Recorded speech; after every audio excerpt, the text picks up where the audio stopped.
Is this Mojtaba's plan to starve Israel, with a second massive strike on Haifa in just 12 hours? After smashing homes, Iranian missiles in Haifa are now toppling cars and setting them ablaze on the streets. Terrifying scenes are unfolding in Haifa, the key Israeli city that houses a major oil refinery and the port handling most of the country's food imports. The death toll from Iran's missile strike on Haifa homes is climbing as rescue teams battle on through the wreckage. Is this Mojtaba's brutal answer to Trump's "Open the Hormuz Strait" threat, fired back in missiles instead of words?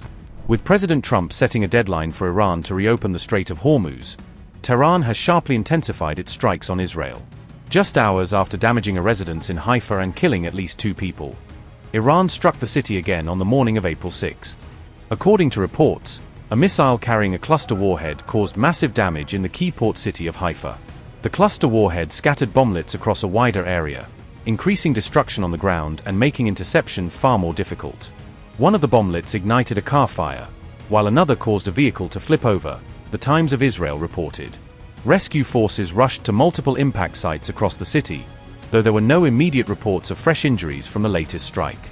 Meanwhile, at least 2 people in Tel Aviv and Petah Tikva were injured in the latest barrage of Iranian missile attacks.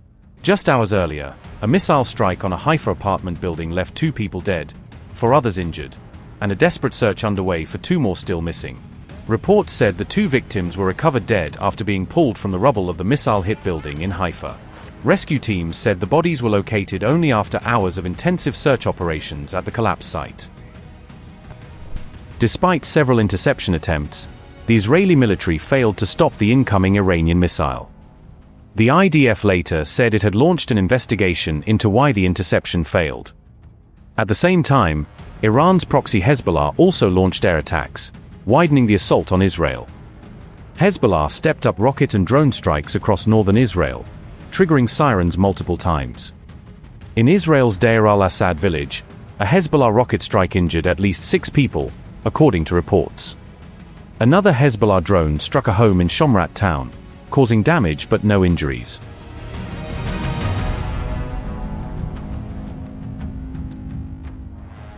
With only hours left until his self-imposed April 6 deadline, Trump escalated his threats, openly pointing to Iran's power plants and bridges as future targets. On April 5, he warned that if Iran did not reopen Hormuz, it would face major strikes against critical infrastructure like nothing seen before.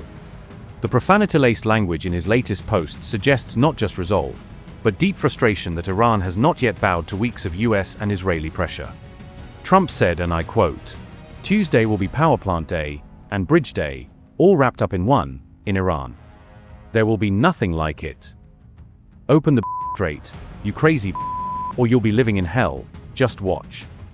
Unquote.